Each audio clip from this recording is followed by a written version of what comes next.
에베소서 6장 10절에서 19절. 끝으로 내 형제들아, 주 안에서와 그분의 강력한 권능 안에서 강건한 자가 되라. 너희가 마귀의 관계들을 능히 대적하며 서기 위해 하나님의 전신갑주를 입으라. 우리는 살과 피와 맞붙어 싸우지 아니하고 정사들과 권능들과 이 세상 어둠의 치리자들과 높은 처소들에 있는 영적 사악함과 맞붙어 싸우느니라. 그러므로 너희가 악한 날에 능히 버티어내고 모든 일을 행한 뒤에 서기 위해 하나님의 전신갑주를 취하라. 그런즉 서서 진리로 너희 허리를 동여매고 의의 흉갑을 입으며 화평의 복음을 예비한 것으로 너희 발에 신을 신고 모든 것 위에 믿음의 방패를 취하여 그것으로 너희가 능히 그 사악한 자의 모든 불화살을 끄며 구원의 투구와 성령의 검 곧 하나님의 말씀을 취하라. 모든 기도와 간구로 성령 안에서 항상 기도하되 모든 성도를 위해 모든 인내와 간구로 그 일에 깨어있고 또 나를 위하여는 내게 말하는 것을 허락하사 내가 담대히 입을 열어 복음의 신비를 알리도록 구하라. 아멘. 이번에 제가 미국 방문을 했는데 잘 아시는 대로 우리 형수님이 병환으로 인해서 많이 어렵습니다. 가서 보니까 생각보다 좀 더 심각하더군요. 그래서 혹시 모를 마지막 생애 준비를 복음으로 할 수 있도록 그것이 이제 중요한 첫 번째 목적이었고요. 그 다음에 이제 가족과 친지들 남은 생애를 믿음으로 좀 더 새롭고 뜨겁게 일으켜주는 것. 그리고 저 개인적으로는 저의 남은 인생을 하나님께서 복음에 올인할 수 있도록 하나님의 뜻에 따라 문을 열어달라고 기도하고 돌아보는 그런 몇 가지 이유를 가지고 갔습니다. 여러분들의 기도로 잘 감당하고 돌아왔습니다. 형이 우리 형수님에게 24시간 밀착 돌보고 있었습니다. 정말 완전히 그야말로 올인입니다. 다른 거 아무것도 못하고 형수님 한 분만 붙들고 밥 먹이고 재우고 갈아입히고 이런 24시간 그렇게 하더라고요. 근데 너무 그렇게 되니까 형님도 좀 우울증도 오기도 하고 많이 힘들어 하더라고요. 그래서 아마 그런 것 같아요. 거기 조카 부부와 저의 아들 부부가 작당을 해가지고 전부 다 같이 비행기 타고 라스베가스를 갔었습니다. 위로차, 효도 관광 그런 거를 했습니다. 그래서 9명인데 전체가 9명이 라스베가스에서 3박을 즐길 수 있도록 배려를 해 주었습니다. 그래서 거기서 신기한 것도 보고 재미있는 시간을 보냈습니다. 제가 이번에 베가스를 돌아보면서 전에 미국에 있을 때도 이제 한 2-3번 간 적이 있지만은 이번에 갔을 때는 좀 다른 의미가 다가왔습니다. 여러분 가셨든 안 가셨든 잘 아실 겁니다. 그 베가스라는 곳은 화려하고 활락적이고 도박으로 세워진 나라고 흥청망청 음란 또 영적 어두움의 극치를 보이는 도무지 좋아 보이지 않는 겉으로는 화려하지만 그렇게 좋아 보이지 않았습니다. 제 눈에는. 그리고 도시에는 엄청난 규모의 건물들과 호텔들이 가득합니다. 그리고 신기한 쇼들도 많이 하고요. 근데 그런 걸 보면서 호텔 건물이나 그런 쇼도 하나 봤습니다. 제일 비싼 거라 그러면서 보여주더라고요. 그걸 보면서 재미있거나 신기함도 물론 좀 있습니다만은 자꾸 그 배후에 돈과 음모와 어떤 음란과 영적인 사악함, 영적인 음산함이 느껴지는 것은 어쩔 수가 없더라고요. 그런 게 자꾸 느껴져서 좋지만은 않았습니다. 그런 면에서는. 제가 아는 한 세계에서 가장 타락한 도시가 그리고 가장 흑암이 어둡게 누르고 있는 도시가 바로 이 베가스가 아닌가 하는 생각이 들었습니다. 근데 이게 지금 뭐 베가스만의 문제는 아니죠. 세계적인 문제인데 날이 갈수록 주님의 재림이 가까울수록 점점 더 심해지고 있습니다. 제가 그래서 낮에 한번 혼자서 그 뜨거운 거리를 다 번화합니다만 그 중에도 가장 번화한 중심 거리를 혼자서 한 바퀴 빙 돌아 걸어온 적이 있습니다. 좀 더 그 도시를 진하게 느껴보고 싶은 생각이 있었기 때문에 그렇게 했습니다. 그래서 그랬는지 그 거리를 걸으면서 얼핏 떠오르는 생각이 하나 있었는데요. 가장 영적으로 깜깜한 이 도시를 예수 그리스도 복음의 도시로 바꿀 수는 없을까? 한편으로는 어림도 없다라는 생각과 함께 또 한편은 하나님께서 함께 하시고 역사하시면 뭔들 못하겠냐 하는 생각이 동시에 들었습니다. 이제 그런 생각을 하고 그 도시를 보면서 이제 혼자서 생각하면서 이렇게 한 바퀴 돌아왔습니다. 그러면서 일단 제가 기도를 시작했습니다. 하나님의 뜻이고 원하신다면 이곳을 복음의 도시로 바꾸어 주십시오. 시작은 미약하나 나중은 심히 창대하리라는 그런 말씀도 떠올랐습니다. 그래서 만약에 그런 일이 시작이 된다고 하면 어떻게 시작이 될까를 또 머릿속으로 상상을 해봤습니다.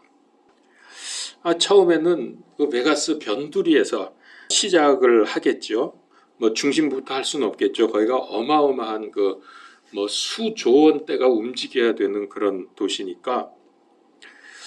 그래서 변두리에서 시작을 하겠지만 이곳에 사는 사람들, 이곳을 방문하는 사람들이 겉보기에는 복음이 전혀 먹힐 것 같지 않지만은 예수 그리스도의 이름과 복음의 능력을 경험하기 시작하면 오히려 영적인 갈급함이 심한 사람들이기 때문에 그걸 해소하기 위해서 더 적극적으로 나오지 않을까.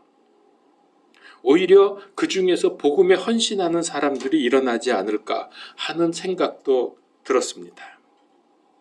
잘 아시는 대로 복음의 원수였던 사울, 그가 예수님을 만나고 나서 예수님을 전하기 위해서 남은 생애를 온전히 바쳤습니다. 그래서 바울로 변화가 되었죠. 그 이제 복음의 초기였고요. 마지막 때 말기는 사탄이 더 강하게 나오겠지만은 그보다도 더 강력하게 성령님께서 역사하실 것이기 때문에 좀 허무맹랑한 것 같지만은 기도할 만하다 그런 생각을 했습니다. 그래서 제가 기도는 하지만은 저를 통해서가 아니라 누구를 통해서 하던 복음의 큰 역사가 일어나기를 위해서 저는 일단 제 기도 제목에 베가스를 복음화시키기 위한 그런 기도 제목을 넣습니다.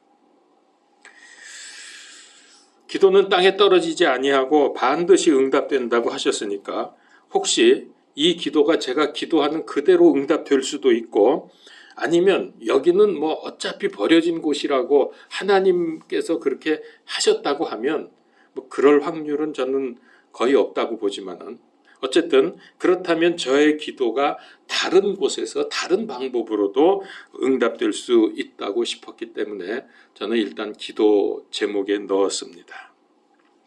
베가스를 위한 기도.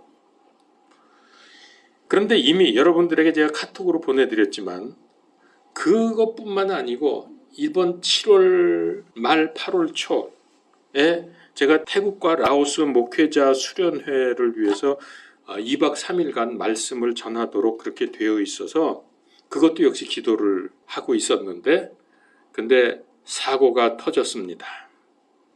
3년간 한국에 와서 언어 집중 훈련을 받고 한국어, 태국어, 라오스어 이 3개 국어를 상당히 잘하는 태국 청년 솜찡이라고 하는 이 사람이 지붕에서 태양광 발전판을 고치다가 떨어졌습니다. 그래서 두개골이 깨졌어요. 그가 이번 수련회의 모든 준비, 2개 국어로 통역을 해야 할 유일한 사람인데 두개골이 깨져가지고 통화를 해보니까 뇌가 밖으로 흘러나왔답니다. 좀 끔찍하죠. 그래서 병원에서 일단 플라스틱으로 이렇게 막아놨다고 해요. 부서졌는지 어땠는지는 모르겠지만 그래서 플라스틱으로 덮어놨다는 그 얘기를 들었습니다. 여러분 이 정도면은 살아날 것 같습니까? 근데 여러분 놀랍게도 의식이 회복되었습니다. 며칠 만에. 그리고 손가락도 움직일 수 있는 정도로 그렇게 회복이 됐는데 문제는 말을 못한답니다.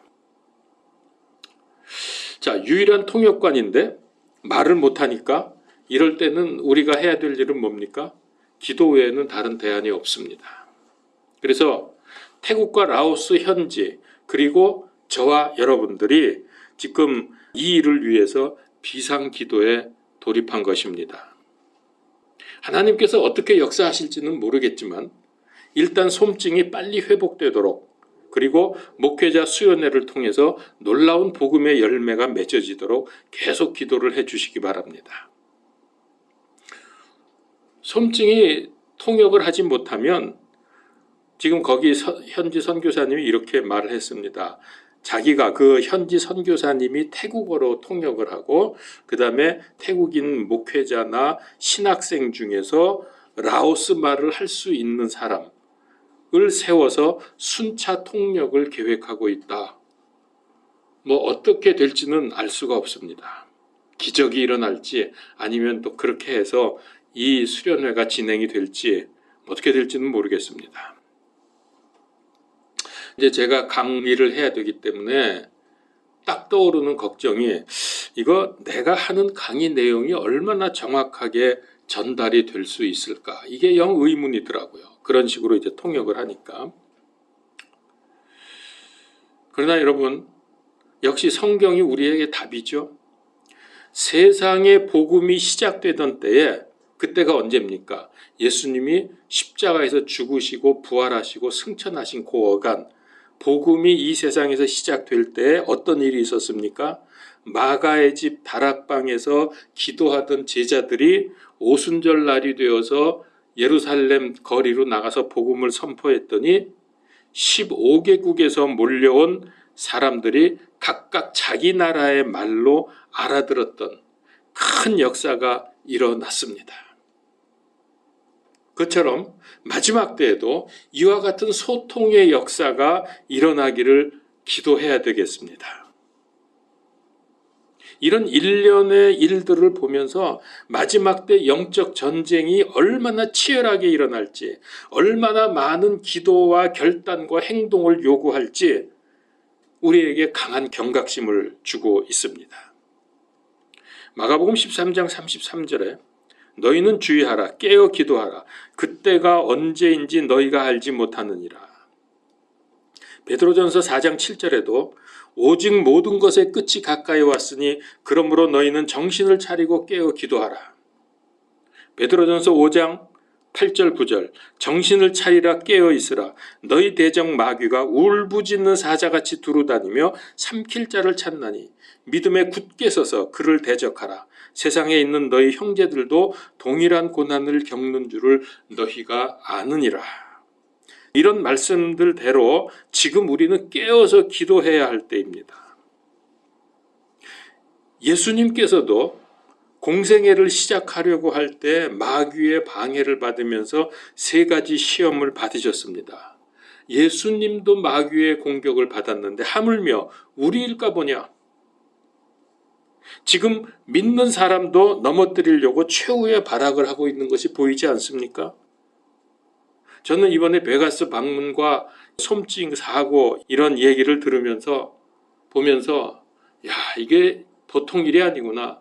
이런 일을 위해서 우리는 정말 기도에 올인해야 되겠구나. 그러지 않고서는 이 마지막 때의 마귀의 공격을 이겨낼 수 없겠다 하는 생각이 들었습니다. 그래서 타락의 극치인 베가스를 보면서 소돔과 고모라 사건이 떠올랐습니다. 그때 하나님께서 어떻게 했습니까? 의인 롯을 구원하시기 위해서 잠깐의 기회를 주신 다음에 그 다음에는 주저없이 하늘에서 유황 불비를 쏟아부어서 도시 전체를 태워버렸습니다. 하나님의 무서운 심판입니다. 그런데 지금 베가스는 수십 년 동안 악을 더해가며 잘 나가고 있는 듯 보입니다. 제가 미국에 있을 때 지금부터 한 20년 전 이상의 베가스를 방문했을 때하고 그때도 뭐 대단했습니다. 그 화려하고 큰 규모는 이루 말로 할 수가 없었는데 이번에 가보니까 그것보다 훨씬 더 크고 더 놀랍게 변화되어 있었습니다. 그러나 이걸 알아야 됩니다.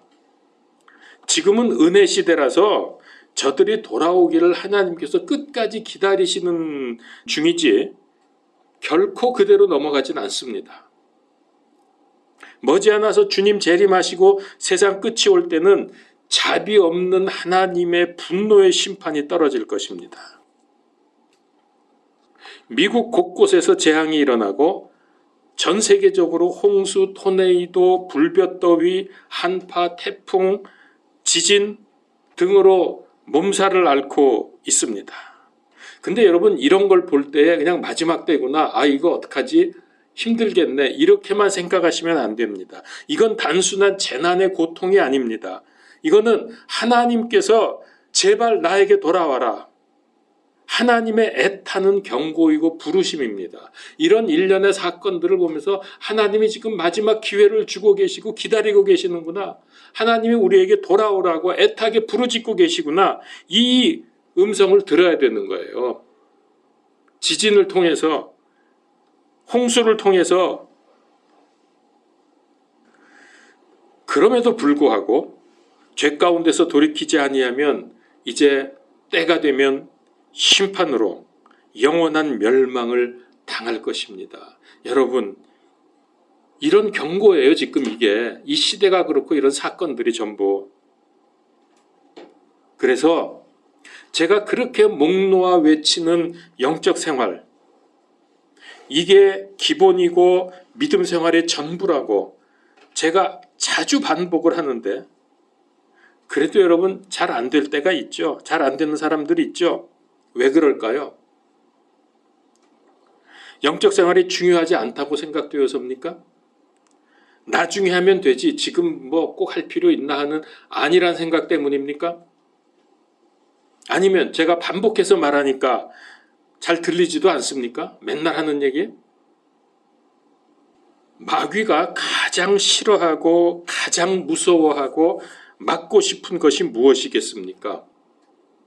그게 우리의 영적 생활입니다. 공동예배, 개인예배, 말씀, 기도, 찬송, 이걸 우리가 하게 되면 영적으로 살아나죠. 영적으로 살아나서 마귀의 모든 계략을 알게 되고, 그러면 마귀가 하려는 일마다 우리는 예수 그리스도 이름으로 기도해서 그 마귀의 계획을 깨어버리니까 마귀 입장에서는 미치고 팔짝 뛸 일이죠. 일이 안 되는 거예요. 그래서 이걸 그렇게 싫어하는 겁니다. 그래서 여러분, 영적 생활이 안 되고 있다면 그거 그냥 안 되는 거 아닙니다. 뭐 안 해도 잘 살고 있는데 별 문제 없다고 생각되면 그게 마귀에게 당하고 있는 겁니다. 그런 사람을 볼 때 마귀가 얼마나 사랑스럽겠습니까? 아유, 저 귀여운 거 하면서 영적 생활 안 하고 참 이쁘네. 마귀에게 인정받고 싶습니까? 오늘 에베소서 6장 10절에서 19절 그런 의미에서 제가 다시 한번 봉독을 하겠습니다. 그 의미를 잘 보면서, 끝으로 내 형제들아, 주 안에서와 그분의 강력한 권능 안에서 강건한 자가 되라. 너희가 마귀의 관계들을 능히 대적하며 서기 위해 하나님의 전신갑주를 입으라. 우리는 살과 피와 맞붙어 싸우지 아니하고 정사들과 권능들과 이 세상 어둠의 치리자들과 높은 처소들에 있는 영적 사악함과 맞붙어 싸우느니라. 그러므로 너희가 악한 날에 능히 버티어내고 모든 일을 행한 뒤에 서기 위해 하나님의 전신갑주를 취하라. 그런즉 서서 진리로 너희 허리를 동여매고 의의 흉갑을 입으며 화평의 복음을 예비한 것으로 너희 발에 신을 신고 모든 것 위에 믿음의 방패를 취하여 그것으로 너희가 능히 그 사악한 자의 모든 불화살을 끄며 구원의 투구와 성령의 검 곧 하나님의 말씀을 취하라. 모든 기도와 간구로 성령님 안에서 항상 기도하되 모든 성도를 위해 모든 인내와 간구로 그 일에 깨어 있고 또 나를 위하여는 내게 말하는 것을 허락하사 내가 담대히 입을 열어 복음의 신비를 알리도록 구하라. 여러분 여기 보면은 특별히 17절을 보십시오. 구원의 투구와 성령의 검, 곧 하나님의 말씀을 취하라 그랬죠. 이 앞에서 말하는 진리의 허리띠, 의의 흉갑, 복음의 신발, 믿음의 방패, 이 모든 것이 가능한 그 기초가 무엇이냐 하면 하나님의 말씀이에요. 하나님의 말씀 때문에 우리는 진리가 무엇인지 알고 의가 무엇인지 알고 복음도 알고 믿음을 가질 수 있는 거거든요. 그래서 성령의 검, 곧 하나님의 말씀을 취하라고 명령을 하십니다. 그 다음에 18절에 보니까 모든 기도와 간구로 성령님 안에서 항상 기도하되, 기도를 17절에서는 하나님의 말씀, 18절에서는 기도. 여러분 이 두 가지가 우리의 영적 생활 아닙니까? 이것이 가장 기본이고 전부 아닙니까? 이게 영적 전쟁에서 핵심이에요, 핵심. 저는 이번에 미국 방문을 통해서 사탄 마귀가 공격하는 패턴이 몇 가지가 있는 것을 경험을 했습니다. 베가스처럼 타락과 음란과 화려함으로 사람의 마음을 사로잡아서 죄에 빠져가지고 정신 못 차리게 하는 것이 그 첫 번째고, 태국과 라오스 목회자 수련회처럼 가장 중요한 인물인 솜찡을 쳐서 사고 나게 해서 이 일을 이루지 못하게 하는 것이 두 번째고, 영적 생활 하려면은 여러 가지 합당한 육적인 이유, 세상적인 이유로 하지 못하게 하는 게 세 번째고, 그리고 제가 이번에 방문했던 것이 미국의 저 서북부 오레곤주 그리고 워싱턴주입니다. 거기는 아주 편안합니다. 그리고 안일합니다. 모든 것이 아주 안정되어 있고 날씨도 좋고 편안하고 그러니까 거기 있는 사람들이 어떤 삶을 사는지 아세요? 나사가 풀렸어요. 다 편안하고 잘 돌아가니까, 그죠? 그래서 이것도 마귀의 공격 패턴이다. 여기가 천국이지 하면서 영적 생활, 영적 세계에 대한 의식도 없고 경각심도 없고 나사가 풀려가지고 멍하게 그저 좋네 하면서 살고 있습니다. 그래서 영적 잠에서 깨어나지 못하게 하는 게 네 번째 마귀의 전략입니다. 제가 이런 것들을 이번에 경험을 했는데요. 이렇게 영적 무방비 상태로 만드는 게 마귀의 전략입니다. 여러분 이럴 때 복음의 기본 핵심이 무엇인지 알아야 이길 수 있습니다. 인생의 근본 문제 세 가지가 있죠. 하나님을 떠나서 죄에 빠지고 마귀에게 잡히는 겁니다. 왜 하나님 떠나고 죄 짓습니까? 마귀 때문입니다.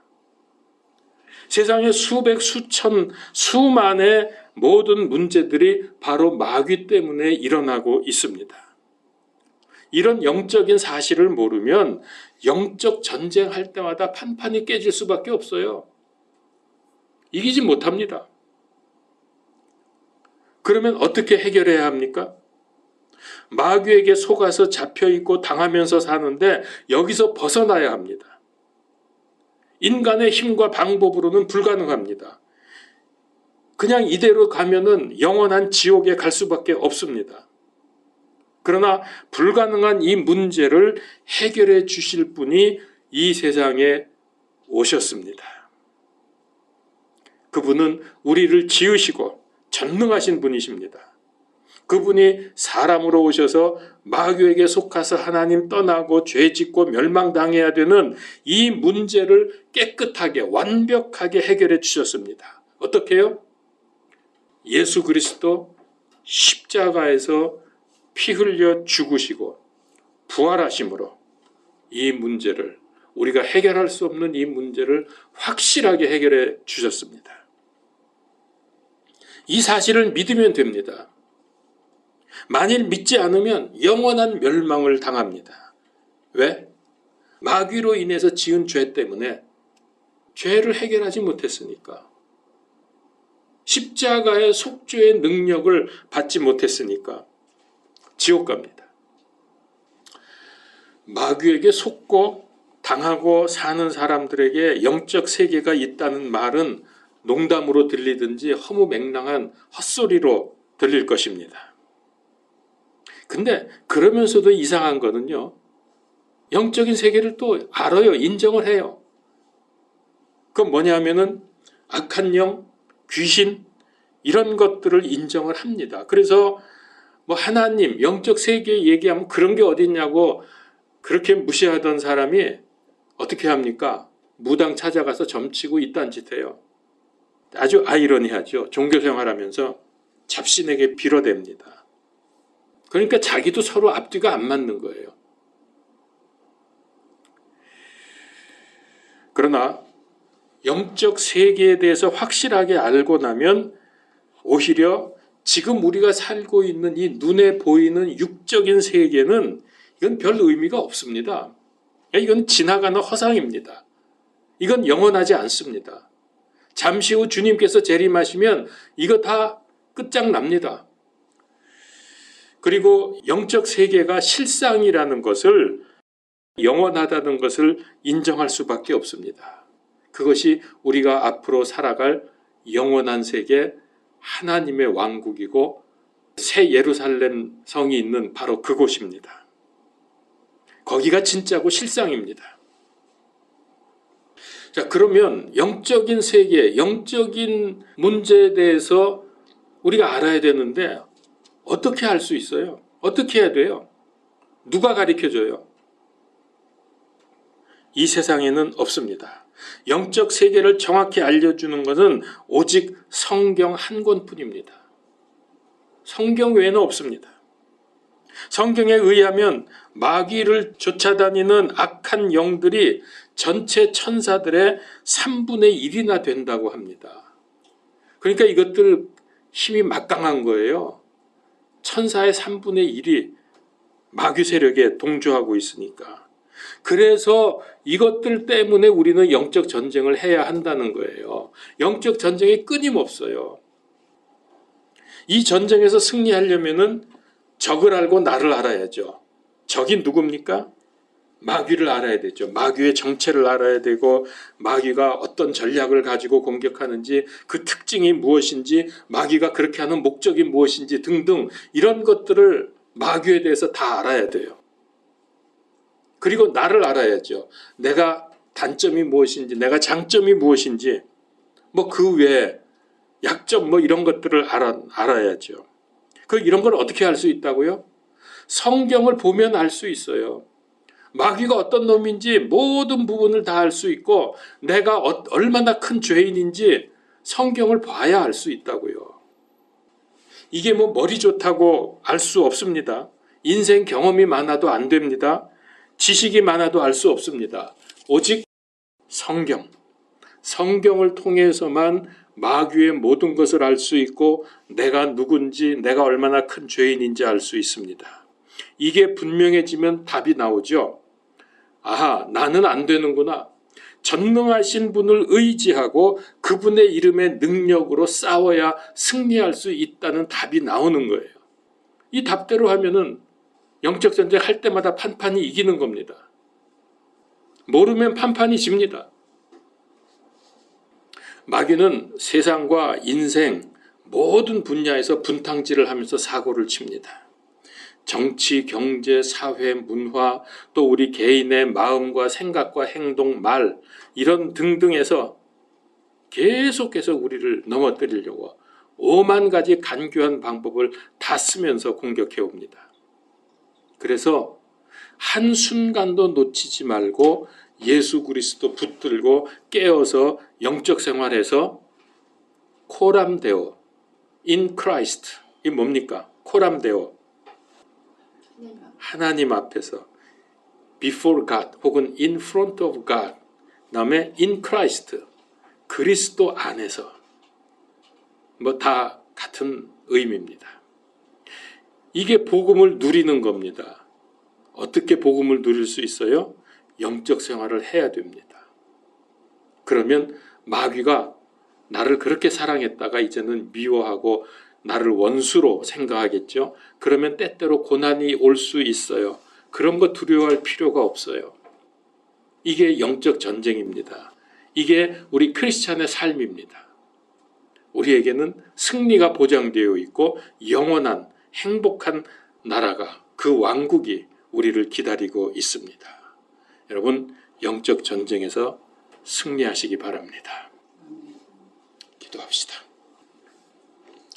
하나님, 우리가 얼마나 큰 죄인인지 도저히 소망도 없고 방법도 없고 완전히 멸망을 당해야 될 우리들이었지만 이런 절망 속에서 우리를 구원하시기 위해서 그 모든 죄값을 십자가에서 치르시고 우리를 위해서 죽으셨습니다.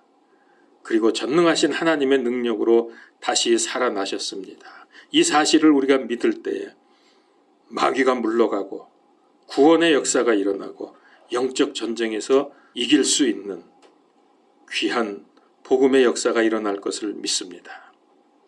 이제 주님, 하나님의 자녀가 되어서 하나님의 백성이 되어서 마귀에게 질 수는 없지 않습니까? 영적 생활 성공하게 하시고 하나님 앞에서 살며 그리스도 안에서 사는 누림의 삶이 되게 하시고 전쟁마다 승리하는 우리 온 성도님들 다 되게 하여 주시옵소서. 예수 그리스도 이름으로 기도드리옵나이다. 아멘.